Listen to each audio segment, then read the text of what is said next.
In this video, I'd like to talk to you about releasing potential tightness inside your pelvic floor. Now, oftentimes we talk about strengthening the pelvic floor because it becomes very weak in several different situations, such as pregnancy. But one thing that people don't talk enough about, in my opinion, is how tight the pelvic floor can be. Now, the pelvic floor can develop muscle knots or tight bands, just like every other muscle in our body, and often going through childbirth, for example, can cause stress and cause those knots to occur, and even sexual dysfunction or sexual abuse can also cause that to happen. So it's a really good idea to explore through those muscles and see if there's any tenderness or tightness that needs to be released.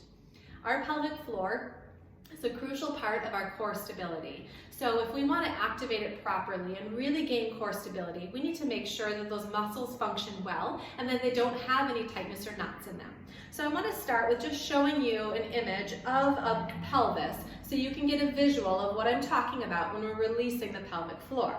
So as you can see in this particular skeleton here, the pelvic girdle is literally shaped like a bowl. And inside here is this pelvic bowl here. Our muscles that I'm talking about live just like a bowl shape inside the pelvic floor here, okay? And if we look at the back side, there are two bones called the ischial tuberosities, and I want you to be aware of those as you're sitting on a firm chair. Those butt bones that you feel are the ischial tubes. And so what we're gonna do is we're gonna take a ball about this size, and I'm gonna come a little bit closer. We're gonna sit and put this ball right on the inside of these ischial tuberosities or our butt bone.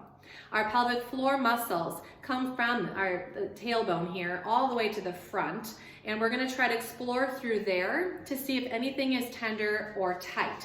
So when you sit, the ball is gonna come along the inside of your ischial tuberosity, and you're gonna explore and kind of roll. This guy's really narrow, but you're gonna roll through this whole area and just notice if anything is tender.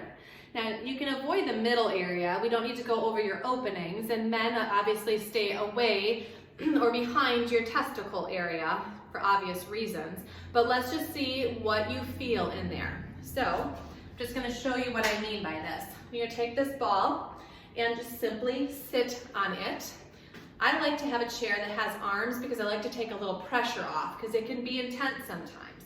And you just roll around thinking of going on one half of that pelvic floor and then the other side.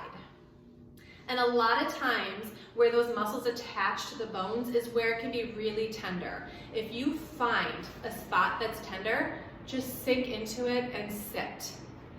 Now, all muscles can refer pain to different areas in our body. So you might notice a little bit of referred pain up into your butt, for example. If you find a really good knot, that's okay, it's safe.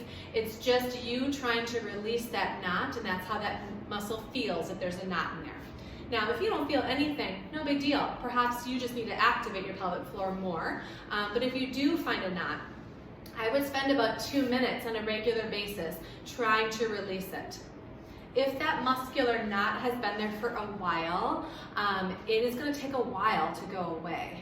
Now, of course, there is way more to this story.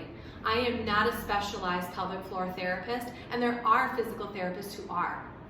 And if you are having issues with incontinence, pain with sex, pain in that area, there are people out there that can treat that internally, just like you would treat any other muscle in the body, and it's super effective for men and for women. So if you guys are hearing this message and you're one of those people that need a little bit more care, please just message me. I will direct you to the people that I know in my community that can help you with that.